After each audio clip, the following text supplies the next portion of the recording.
this among certain groups who are privy to information and are absolutely not interested in releasing that. It's one of our biggest problems is we go to a lot of work to explain the situation, and then the media will look at it to a certain degree, and then without any really in-depth reporting on it, blow it off. In 1988, in November, a college buddy of mine, an associate by the name of Brad Sorensen, informed me that he had personally witnessed 3 flying saucers at a very large hangar at Norton Air Force Base during the course of an air show that was held on Saturday, November 12, 1988. I subsequently called my congressman from that district. My name is Don Phillips. I was in the United States Air Force and had worked with certain intelligence agencies of the United States government. Prior to joining the Air Force, I worked for the famous Lockheed Skunk Works. It turns out that the models of aircraft that we were building, as you know, were all classified, were in the deep black. The SR-71 had a predecessor. It had a special model built for the CIA, and that those models were one passenger, one pilot special aircraft. Perhaps these aircraft had a different role once in the air, and there's strong evidence to suggest that there was a dual role in that they were monitoring some type of traffic to and from planet Earth. He says, well, this is the first time that we have recorded radar data on a UFO, and these guys are going to get all excited, drooling over all this data. I said, well, are you going to tell the public about it? And he says, no, we don't tell the public about this. It would panic the public. He says, we're going to go back and study this. The person that Boeing sent to investigate the particular missile conditions, if you will, what made them shut down, was my first manager at Boeing, Mr. Bob Kaminsky, who has since passed away. And I can recall him on different occasions. He lived close to me in Auburn, Washington. That's where I'm from.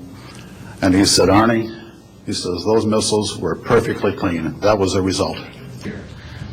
If the government were to disclose the fundamental truth of extraterrestrial presence next year, in the year 2003, are the American people able and prepared to absorb that information? I think the public will not be surprised if the government would want to say, okay, here it is. Well, that's going to happen. I don't believe it. But the public, I think, is perhaps ahead of the government. We're neck and neck is wonderful. Well, I'm about 50-50. I spent 50 years a veteran, as of course, back when I was first asked to talk about it. There's no doubt in my mind that nobody was ready for it. And I've experienced this up until the past 10 years, really, some of the things that I was saying. But at this point in time, I feel maybe 50% of the people would be ready for it. I believe the younger people in the world will say, this is cool. The older people are going to go, oh my God, there goes the neighborhood and the stock market. I think that there will be a lot of people who will be troubled by this, but we are a very adaptable species, and we'll get over it. Yes. I think it depends strongly upon how the government makes this announcement. And yet, we've just barely begun to tap our own human potential for evolving to a point where war does not become a matter of fact, but we may be able to intervene in human affairs.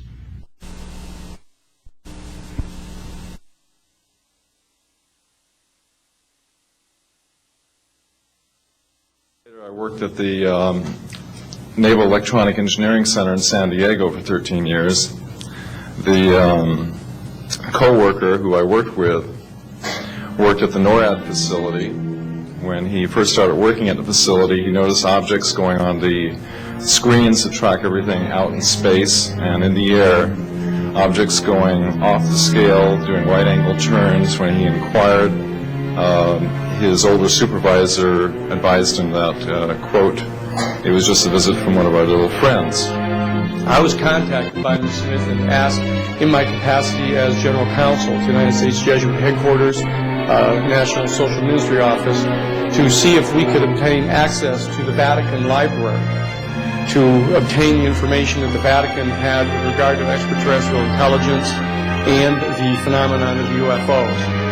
I pursued that with the permission of Father William J. Davis, the director of the national office, and we were refused access. Documents come out. The information is out there for anybody who wants to know about this. The information is readily available. The problem is getting it displayed on NBC, having someone like Peter Jennings talk about it. Although the phenomenon itself is quite consistent and it happens worldwide, regardless of the continent or the culture or even the political system. UFOs were seen in communist countries, in Islamic countries. They don't seem to care about what the politics of each country is. What I would love to see, honestly, I would love to see another government scoop the U.S. And say something like, yes, this is obviously real. There's obviously technology that, is not of this earth or civilization, and let the U.S. have to deal with that. High percentage of people that the Gallup polls think, we're not alone. If the government confirms it, are you going to feel better? What does it mean? I would like President Bush to go on national television tomorrow night and explain that over the past 50 years they've been lying to us, that there has been an ongoing relationship by the government with what's happening from above, that for whatever reason they chose to keep that from the public's attention all these years. Give us an apology and explain where we are at this point. It is not a matter of, is there enough information? Is there enough scientific data to support this? In my view, there's an overwhelming amount of information that lays this issue out, at least clear enough to say that there's something that's not ours, that's out there, and that certain people in our society know about it. Like, we got some official documents, official reports of UFO sightings. Slowly, some military pilots, some officials are beginning to talk about their sightings. And so I can say things are changing in Turkey, and this is what we were really expecting. The reason we are coming forward now is that we are asking for the U.S. Congress and for President Bush to move towards an official inquiry and disclosure on this subject. It has the most profound implications for the human future, for the U.S. national security, and for world peace.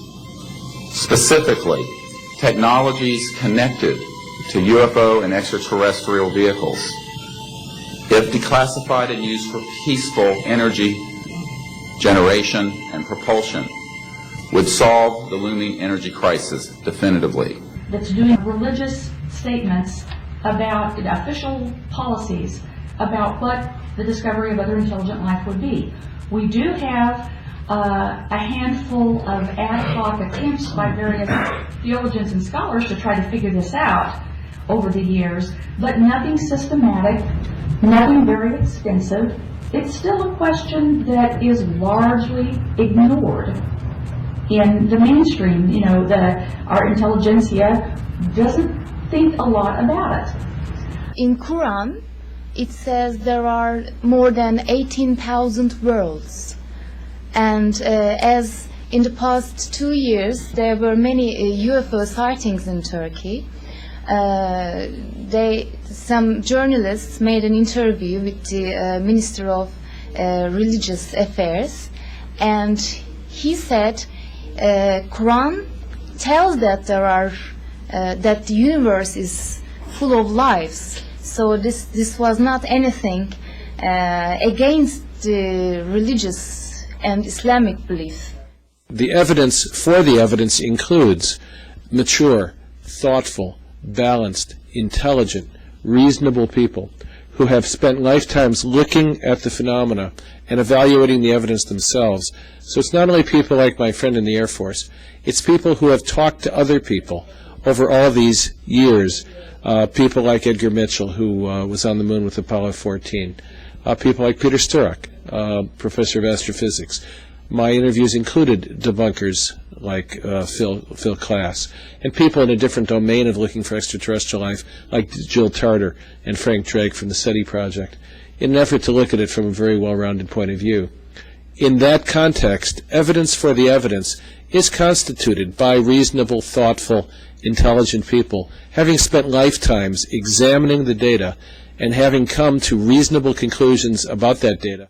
If we don't think in terms of proof, but we think in terms of evidence, there is a massive amount of evidence on all sorts of levels here, which I think we're all aware of. And I, once in a conversation with, on a TV program with Carl Sagan, he said you should have better evidence, and went on, and I said, well, shouldn't we look at it this way, that all of the evidence that we have in all of these areas, all of that collectively constitutes an extraordinary phenomenon, doesn't it? I mean, it's not the UFO phenomenon an extraordinary phenomenon with all of the sighting reports, abduction accounts, landing traces, and so forth? And he said, well, it is an extraordinary phenomenon, meaning he didn't think it had a rational origin, or that it had a mundane origin, actually. And I said, well, then what we should be saying is an extraordinary phenomenon demands an extraordinary investigation. And that's what we're asking for, an extraordinary investigation. In 1998, a bunch of Anglican bishops were surveyed, and 95% of them thought that alien life might exist out there in the universe. 74% of them said, yeah, it very well could be intelligent life. It's very possible. And they admitted that if it is intelligent life, it will necessitate a reconsideration of Christian dogma, which has traditionally posited humanity as metaphysically central to the universe. And this time it was a more intense tone in regards to voice, very clearly very frightened. He said there was a bright, glowing red object hovering outside the front gate. It was oval-shaped. He had all the other guards out there with their weapons drawn. I wanted to know what my instructions were. And by the way, there's the biggest myth of all, that astronomers don't see UFOs. The late Clyde Tombaugh, who died a few years ago, who discovered the planet Pluto and was one of the most respected astronomers in his career, had 2 major UFO sightings. They're even written in the book of another astronomer, UFO's most harshest critic of all time, Donald Menzel. And if you read his book, which is meant to be negative, called The World of Flying Saucers, the case on the Clyde Tombaugh sighting is one of the strongest pieces of evidence when you read it for UFO reality. Now, there's no government document that I know of that's been verified that says, that's the smoking gun, that says, yeah, the aliens are here, we're doing our best to fight them off, we don't know if we can make it. No, there's nothing like that. However, there are many documents that are, let us say, one cut below that, okay? There are many documents that are military classified accounts of absolutely extraordinary encounters by military personnel with objects that aren't supposed to exist. In fact, I have filmed over 200 pictures of different kinds of UFOs. It was the same for both Barney and me. They were interested in our eyes, ears, nose, throat, our feet. They took samples of our hair, our fingernails, scraped our skin. And then with me, they had some equipment, and they said to check my nervous system. I don't even solicit UFO stories. People find out that I've written a book, and they say, oh, let me tell you what I saw last year, 5 years ago, 20 years ago. And they tell me something that's just extraordinary. I know these people aren't lying. I don't think that they're delusional. I think basically that they saw what they claim to see. And they tell nobody. Where do you go? As to whether or not we can proceed along a path of cooperating with the world community on matters of international security, or whether we're going to continue on a course which assures perpetual war. And so this is a great discussion.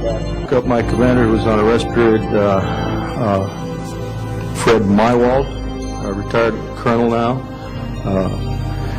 and told him about the phone calls. As I was telling him about the phone calls, my weapons started going down, one after the other. They went into a no-go condition, what we call a no-go condition. They were unlaunchable. We lost somewhere between 6 and 8 weapons that morning, within minutes of having received that second phone call of a UFO hovering outside the front gate. the voice tapes of the controllers that were involved, the FAA original tapes. See, after we handed this stuff off to the President's staff, the FAA didn't know what to do with it. We don't separate UFOs from real traffic, so it's not our problem. Okay? I have a copy of the original of the video that we took, which is rather interesting. And once the thing was all over, the reports started coming into my office, but because it wasn't an FAA air traffic problem, the FAA's report ended up on a table in my office, and it stayed there until I retired, when one of the staffers packed up all my gear and helped it move to my house. Also, in a box I found just a few days ago, in my 1992 tax return, I have the target printouts from the computer data, which, so if you wanted to or look at every target that was up there at the time, you can now reproduce this from this piece of paper here. In 1992, we detected 15 objects west side of the Toluca airport, that is very close of our international airport at 50 miles, more or less. Then July 28th of 1994, we have almost a collision. 50 years ago, February the 10th, 1951, I was flying from Keflavik, Iceland to Argentia, Newfoundland. It was at night, it was dark. About 300 miles outside of Argentia, I saw a glow on the water, like approaching a city at night. As we approached this glow, it turned to a monstrous circle of white lights on the water. We watched this for a while, the lights went out, there was nothing on the water. Next thing we saw was a yellow halo, small, much smaller than whatever it was launched from, and that was 15 miles away, up to our altitude. Because of the trajectory, I disengaged the autopilot, shoved the nose over to try to go under this thing. The noise underneath, I thought maybe it hit us. It was actually some of the crew members ducking, and they collided, and a couple of them were injured. Then it appeared over to the right and moved out slowly and flew with us. It was still not at our altitude, but we could see the shape of it. It had a dome. We could see the coronal discharge. Being in this all those years, I feel that the only way that this is going to happen is to get enough people together that if we all want it, then we'll do something. My mother told me, I think, when I was about 6 or 7 months old, that I was fascinated by all manner of flying objects. And I was hooked because I'm crazy on aviation and space travel, and this was a natural progression. I've been studying UFOs since 1955. I'm also a violinist. I was with the London Symphony Orchestra for 14 years. If it exists in the box and you haven't solved it for 1,000 years, you better step out of the box. And that's what Einstein said. You cannot solve a problem within the parameters that created the problem. You must step outside those parameters.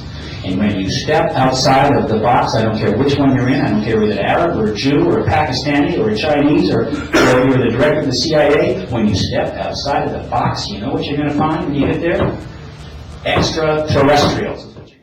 Now there's a magnetic bubble of electromagnetic radiation in the form of radar and television that has reached the 1,000 nearest stars. At some point, it will be intercepted by another intelligent species, and that influence will intersect. And of course, on that day, when it can't be denied, even to the harshest skeptic, everything will change.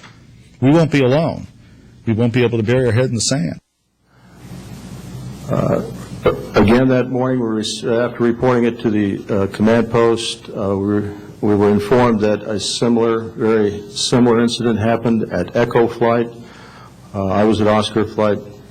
They lost all 10 of their weapons under similar circumstances, very similar circumstances, where UFOs were sighted over the launch facilities. Then, in the next week, we have a lot of sightings reported by the pilots that give us information about the weird traffic or something, brighting lights and different times, and we detect some of them. I went back aft, let the other pilot, Al Jones, take my seat to see what the passenger's reaction was. Came back to the cockpit, told him not to report anything.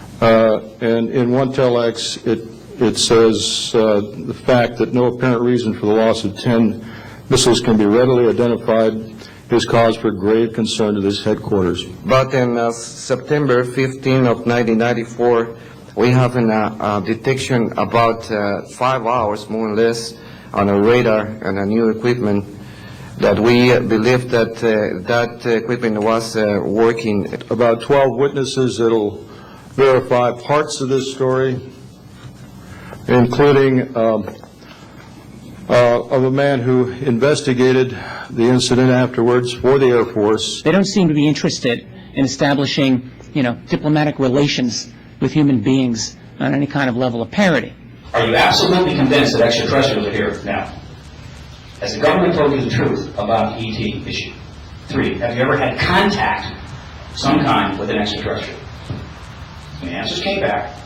40% said they were absolutely convinced that extraterrestrials are here right now. 100% said the government is lying. That single person said the government wasn't. And 3 of them said that they had contact with an extraterrestrial. You're at a party, you're at a get-together of any kind, don't care what it is, cocktail thing, little dinner thing, whatever, but kind of a neutral, fun setting, all right? And here's what you do. You get UFO study going, right? You sort of raise it in there, and they'll talk about something and just kind of get it going a little bit, and then at some point you raise the issue of contact, all right? And then you actually go and you ask somebody, have you had a contact experience? And the people said that when they had done this, without exception, 20, 30 people at a party, you got 2 or 3 or 4 people that are had contact experience. There's going to be more polls. There's going to be more analysis, and you're going to find out between 5 and 8%. What is 5% of 300 million? It's 15 million people. We could have 15 million people in the closet in the United States on contact experience. Whether it's hard to take or not, or makes us uncomfortable, I think we're ready. I think if we're going to mature as a species, we better get ready for it, because if we're all mistaken, I believe contact probably has happened, but if it hasn't happened, it's inevitable. I'll agree with the skeptics on that, like, the late Carl Sagan, the celebrity astronomer, is that, if we don't blow ourselves up, and if we're all wrong here about the UFO phenomena, still at some point there will be an intersection from another intelligent species. So it's obviously a moment in time when we're called upon to use our capacities for peacemaking, not for war. Because war is like a virus. It spreads and can break out anywhere and everywhere. We have a responsibility to take a different direction in world affairs. And that direction is one of cooperation. We understand that the policies that this country is operating under right now, policies of preemption, of unilateralism, embodied in a national security strategy, actually are antithetical to the survival of the human race. During 1957 and 1959, I was a PFC in the United States Army, stationed north of Washington, D.C., on the Nike Ajax missile base close to Olney, Maryland. In May, this month of 1958, about 6 a.m., I heard a noise outside that sounded like a pulsating transformer. I sat up in my bunk, I looked out the window, I saw a craft heading for the ground and crashed. Pieces broke off of that craft, immediately took off again. So there's a lot more to that story, but the instruments in the cockpit, we had 4 or 5 failures. In the area of magnetic compass, the electromagnetic effect, in the area of directional finders, and this type of thing. As a commander unit in Great Falls, or in Caswell Air Force Station in Maine, I had contacts with the security police at Loring Air Force Base, and they told about UFOs that were seen near the nuclear weapon storage areas on Loring Air Force Base. It's a need-to-know basis only. And NORAD one night called me about later in the year to let me know as a heads up that there's a UFO coming up the California coastline. I asked them what I should do about this. They said, nothing, don't write it down, it's just a heads up. And then late 1972, while stationed at 753rd Radar Squadron in Sault Ste. Marie, Michigan, I received a couple panicky calls from police officers who were chasing 3 UFOs from Mackinac Bridge up I-75. Immediately checked the radar, confirmed that they were there. called NORAD, and they were concerned because they had 2 inbound B-52s going to Kinslow Air Force Base. So they diverted them because they didn't want any proximity to the 2. The next night, I was on radar duty. I get a call from the Gaithersburg missile base. He says, hey, I got 12 to 15 UFOs outside, 50 to 100 feet above me. So I asked him, I said, what does it sound like? He took his head mic off, held it out the van window, and said, here. And the same sound I heard the previous morning, except a lot more of them. So my radar was on standby, so I immediately turned it on and got the blip just outside the ground clutter. I marked it on my radar screen. And then for a few minutes later, all of a sudden they took off. As they took off, the sweep came around, hit the blip. The second, when it came around, it hit it again. That blip was 2/3 away off my radar scope. In order to get that far at a constant velocity was 17,000 miles an hour. These are people who are worth paying attention to, and what they say is that the subject is worth paying attention to, rather than ridiculing. There is, in fact, a real X-Files, right? With real people that are actually going to bring the cover up to an end.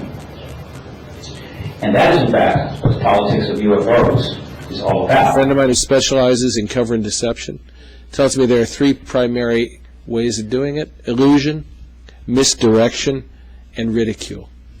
But the greatest of these is often ridicule, because it so effectively changes the force field of discourse in the public domain in a direction which makes it impossible for people to converse rationally about the subject. We came close to nuclear war about a dozen times between 1947 and 1980. The government told you about 3 of those. What you can start with is indicating, at least in my approach and that of some others, to show that there are very powerful people in this world who have taken this seriously for very good reasons. There are military documents readily available. Anyone can find them. 5 minutes on the internet, they're out there now. They weren't always available. 25, 30 years ago, such documents were not available. What's happening is that religion has given up or had to take from it its role as a definer of reality. Science now holds that torch. Science defines reality. Science tells us this is possible, that is not. Back in the 1950s, 1960s in this country, if a person saw a UFO, they at least had there was at least the fiction that their government would investigate it through something known as Project Blue Book, all right? Blue Book was a shell of an operation. Real investigations were going on outside Blue Book, but nonetheless, if you were an American citizen, say 1962 to 63, you saw what you thought might be a UFO, you could say, okay, I don't have to believe that it's an alien spaceship, but I'll do my patriotic duty and I'll report it to the Air Force and maybe they'll do something about it. Now, since 1969, Blue Book doesn't exist. UFOs don't exist officially, etc. So, if you see a UFO or what you think may be a UFO now, where do you go? Who do you talk to? Basically, there's no one. We would make tremendous advances if we were to approach all these scientists, and they are many in China who are investigating many aspects of this subject. A great deal more could be forthcoming as far as... I lectured in the Academy of Sciences in China 2 years ago. Their government did sponsor one of the first UFO documentaries, and the response was very positive with their people. The governments are always monitoring through their Gallup polls or whatever they use around the world to feel out the belief systems. There has been a very strong educational process going on in the media around the world, especially in the last 10 years. I don't think you're going to pry the anything out of the military-industrial complex. I don't care what you do. In 1953, we had a wave of sightings, 2 waves of sightings over Washington, D.C. The upshot of that, the result of that, was that we ended up having a greater clampdown on secrecy and security with regard to the UFO issue. You may see this enormous, humongous object above you. It may traumatize you. You might wonder just what this is, and there's really no closure. There's no way that you can deal with it. What you have is a widespread global phenomenon affecting countless people. nearly none of whom, really report whatever they see. So, in other words, you're not dealing with this in an organized manner. You're dealing with it as an atomized person without even knowing what kind of power you may have to do anything about. There is no agency for you to work through. Without organization, nothing will get accomplished. You can't deal with this problem as one lone person out on your own. You guys a hell of a lot of credit, because without these kind of people, this thing would fall flat on its face. After 9/11, about 3 or 4 weeks after 9/11, I reset the paradigm clock and I moved it back 1 minute, net 1 minute. Because obvious reasons. The terrorist attack had completely altered the political landscape and shoved issues like this to the side. It is appropriate for the United States to play an active, engaged role in the world community. This administration has a national security strategy which sets us apart from the world community. By enunciating a doctrine of unilateralism, of preemption, of nuclear first strike, this administration sets itself apart from the world community. Some people I met with, some retired generals and other Intel retired people, said they know they're running out of time, whatever that means. If our own people in the world that are in control of this issue don't tell the people some of the truth to start things off. And it does matter, therefore, if there's a government acknowledgement of this or not. There would be, if there's an acknowledgement, feasibly there would be some place you could go to kind of gather your information, to learn more about this. It does matter. My message to the U.S. government and anybody would be deal with UFO reality. Get with it. UFOs aren't going away. Get with the program.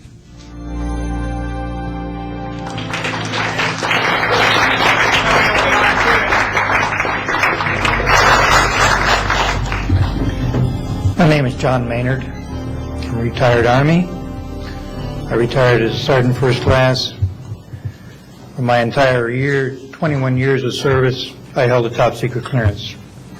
Compartmentalized at times to as high as TK, Omni, Crypto, and others. I had access to very, very sensitive documents. When I retired from DIA in 1980, and when as an administrator you take over an office, you take over everything and you sign for everything. In order to sign and inventory those things, you have to read them. Not word for word, but basically I went through every document to make sure that it was complete. The people who practice debunkery are better at witness intimidation than the mafia, because they use ridicule brilliantly. Remember what Philip Glass said, these people are just little nobodies trying to get on television, which I thought was the most remarkable pieces of self-description I'd ever heard of.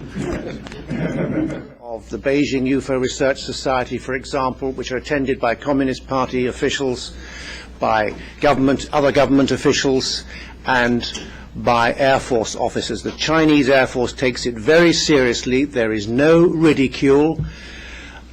You cannot become an official UFO researcher in China unless you have had peer-reviewed articles published in your scientific discipline, unless you're a PhD or the equivalent. The government offices in Stockholm, Sweden, hand out brochures for free to their people on the UFO subject. It's put in more of a simple context in case you meet up with an extraterrestrial or such. Don't worry, the government's in control. So on the one hand, we have the theologians who are saying, well, if we discovered it, we would have to do some serious rethinking of basic Christian doctrines. And then we have pastors of congregations and rabbis and a lot of congregants saying, it would be interesting and kind of surprising at first, but it's no big deal. So why this lack of concern? Well, one thing that bothers the theologians, the people who are the intelligentsia, is that they feel it's premature to start issuing statements about church policies and attitudes when we don't know if there is other intelligent life in the universe. I just don't see any inclination by any forces in the U.S. government or military to open the books. And in fact, they may not be in a position where they can. If you're the President of the United States, you can ask yourself, how much would one actually know about this topic? Did Bill Clinton, know everything there was about UFOs? Does George W. Bush? Major well-known recent developments in science tend to support the reality of the UFO phenomenon and the abduction phenomenon and the hybridization program, so-called, that I first wrote about in Intruders. You've got people, important people 50-plus years ago, who took that option very seriously. And meanwhile, telling the public there's nothing to it, it's all a bunch of nonsense. That was 50 years ago. Guess what? The same situation obtains today. Nothing has changed. That's very important. People do have a right to know that. And people do have a right not to be ridiculed if they take this topic seriously. And one way to stop that ridicule is by an acknowledgement from an official source that, hey, this is something real, it is legitimate, and it's something that maybe we should be inquiring more about. The 21st century has not quite gotten off to the start we had hoped for. All right? And that night I answered many calls from the police department, sheriff's department and stuff.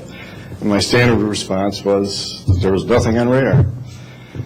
And I will testify to this under oath to a congressional hearing. I'd be glad to testify to Congress that this is absolutely the truth. Thank you.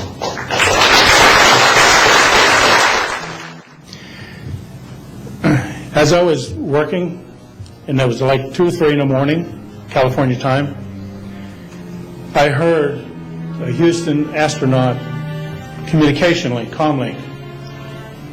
I didn't pay much attention to it until I heard the word bogey. Of course, my ears picked up immediately. An unidentified flying object of some sort, whether it's craft, meteorite, or whatever, was on a collision course with that module going to loop around the moon. I listened for some time, and then I stopped and went back to work.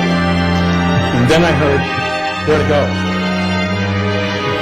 In the astronaut world, for some of you may or may not know this, there's a term called green turtle. And it used to be, I don't know if it is today or not, but it used to be is you're not allowed to use profanity over the net. And the first person that does that, whoever hears it first and says green turtle, that astronaut's got to buy that man and his entire family a dinner at the most expensive place at Cape Canaveral.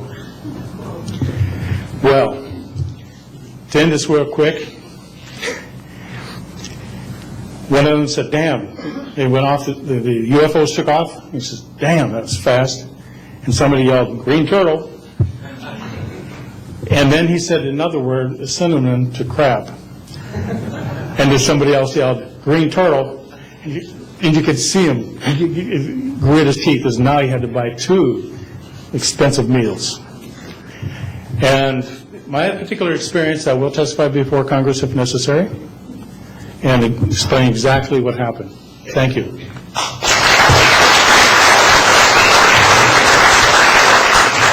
The Hudson Valley sighting wave took place about 20 years ago. Started in the early 1980s, 1982, 83.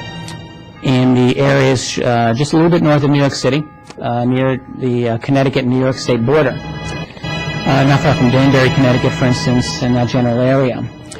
What you had is, over a period of about 3 years, from 82 to 85 into 86, literally thousands of people would pull over off the Taconic Parkway and look up at the sky and see this enormous object. Often hovering right directly above them, very low, motionless. Many times, it was right out of movies. You'd have classic, intense, bright beam of light shine down the road, objects being able to take off rapidly, silently, and so forth. So obviously, you have something of great extraordinary import going on. It is also well documented now at this point by the primary investigator who looked into this, Phil Imbrogno, who lives in the area, that an invasion of the airspace of the Indian Point nuclear facility twice occurred in 1984. Disabled the communication system of the facility as it entered and hung out over one of the reactors. The National Guard was phoned and nearly arrived when the object then took off. In any case, this was something that got some attention by national news. ABC and NBC News, I know, covered it a bit. But what you had was a situation of estimated between 5,000 and 10,000 witnesses over a period of about 4 years who claimed to have seen an object like this. Police used to ridicule it. One of the Danbury police officers taking a call said, "Okay, why don't you go sleep it off and the pink UFOs will go away," until about a dozen Danbury police officers together saw the exact object that people were calling in about.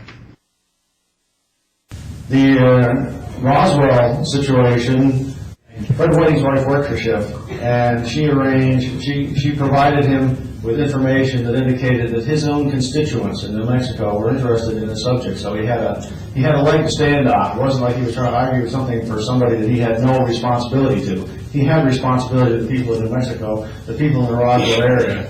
So that led to the GAO investigation of the Air Force, which resulted in the Air Force responding first with the report saying that Roswell was a crashed balloon, and then a couple of years later saying that the creatures were in fact crash dummies, the dummy drop hypothesis of Roswell.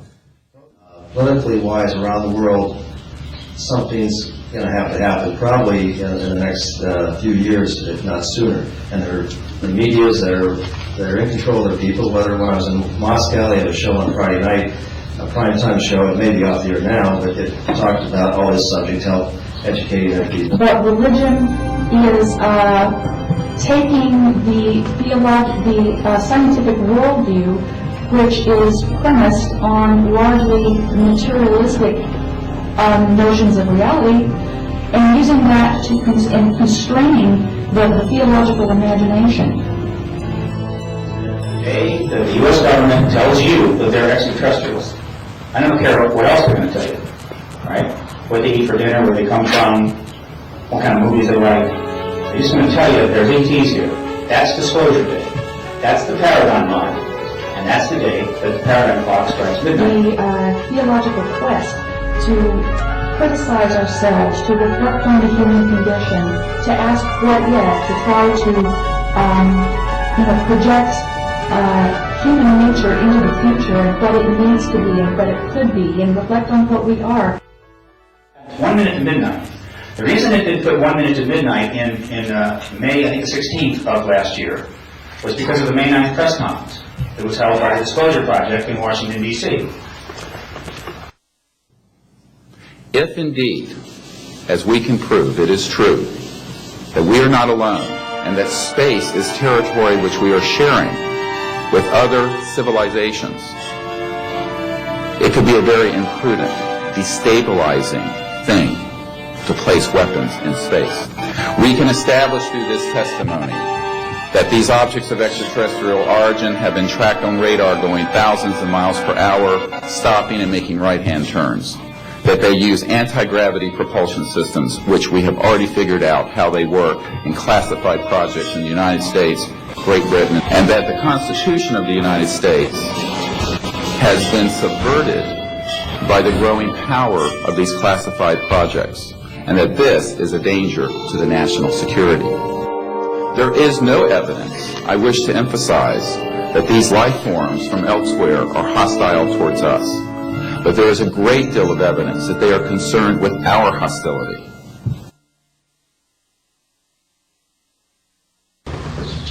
We got this paradigm problem. We got 15 million people in the closet in just the United States. We got 6 billion in the world. Let's take 1% of that. That's 60 million in the closet who have had ET contact experience that anytime they wanted could exercise their political enfranchisement and change politics in America. Could open up a new paradigm and bring a whole other worldview in. All they have to do is decide to do it. Do you see what I'm talking about? Do you see how powerful this is? Do you see what it means? Or they can stay in the closet and they can do nothing. You've got people in the DIA and the CIA that are closeted contactees. They're all over the place. When someone reaches out from an agency in the government and does something that seems a little bit aggressive on this issue, one of the reasons they might be doing it is they're contactee, but they don't tell you. So you've got this kind of subterranean force operating, right? But it's operating in the closet, and that's bad. We know that's bad. The politics of UFOs began in 1991. Why? The Cold War ended. And the Cold War was the principal barrier to the release of this information. There were plenty of other reasons, but that was the principal one. You were never going to hear it while 10,000 nuclear warheads, 5 on each side, were targeted on about 90-second notice. There are a lot of people in the closet in America. We still haven't quite got to nirvana yet. And slowly they come out of the closets. They're different closets, you know what I'm talking about. The point is that one of the reasons the Constitution was designed the way it was because of that simple fact. The fact that societies can put people in closets, and when you get in there, it's easy to lose your rights, to lose your freedom, to lose a lot of things, and to be abused and a whole bunch of other stuff. How do you deal with that? You deal with it with the secret ballot. The proof is out there, but most of the time it's either a very wealthy individual buys it up, or you just can't get hold of it. And very soon, I feel, based on some people I've dealt with, I think some of this information is going to start flowing out. It is flowing out now on many of these TV shows: Discovery Channel, History Channel, Learning Channel, Disney Channel. Disney's very interested in this. The Fox Network around the world is putting out some good information. One Roman Catholic priest said it would be better to form a theology based on science fact than to base it on science fiction. What happens when 15 million people have a significant common interest to decide what they want to act upon? Well, let's think of it this way. How many votes decided the last presidential election? I think the last tally was something like 380, okay? In 8 other states, the swing votes on those states, which had they gone the other way would have also swung the election. It was about 8 states under 6,000, okay? And there's 15 million people in the United States. Hell, let's cut it in half. Let's just call it 7.5. Let's just be really generous that have had contact with Spain. What happens if those 7.5 million people decide to exercise their political enfranchisement and demand that this issue be addressed?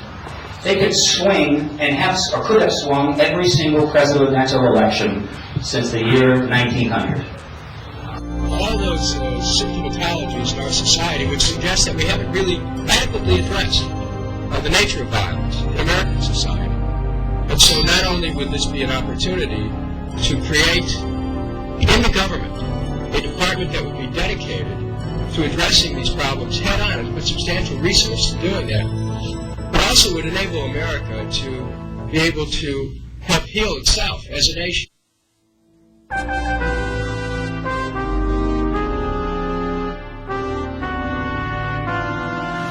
That we have open, honest hearings on the subject in the U.S. Congress. That there be a permanent ban on the weaponization of space or the targeting of any objects of extraterrestrial origin. That there be a full and complete study of classified technologies connected to this subject to see how they could be properly declassified and applied for peaceful energy generation so that the world may get off of fossil fuels. We will see that this matter is properly disclosed. And these courageous witnesses, the first 21 of over 100 that we have already interviewed on videotape, have stepped forward to speak the truth. Now, I expect people to be skeptical, but not irrationally so, because these men and women have come forward and they have their credentials, they can establish who they are, and they have been first-hand witnesses to some of the most important events in the history of the human race. It boils down to the power of the people, and the truth shall set you free.